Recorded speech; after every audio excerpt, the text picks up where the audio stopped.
Hello বন্ধুরা, good morning. আমি যে আমার দিদির বাড়িতে চলে এসেছি ষষ্ঠীর জন্য। হ্যাঁ, আমাদের বাপের বাড়ি যাইনি, আমরা এবার এসেছি দিদির বাড়িতে। আমরা এখানে সবাই এসেছি, আমার বোনরা, দিদিরা, দিদির মেয়ে, আবার সবাই আমরা এখানে আসছি। এখানে দেখো, এই যে মাছ ভাজা করেছি আমি, সব ধুয়ে রেখে দিয়ে এখানে মাংস টাংস অনেক কিছু আছে আয়োজন।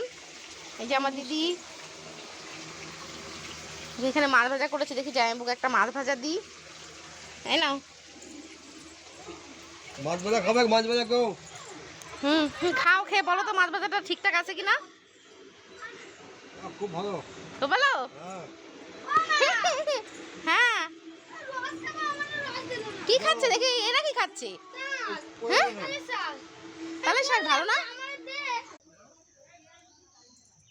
এই দেখো, দিদির বাড়িতে চলে এসেছি। এখানে এটা হচ্ছে আমার দিদির বাড়ি।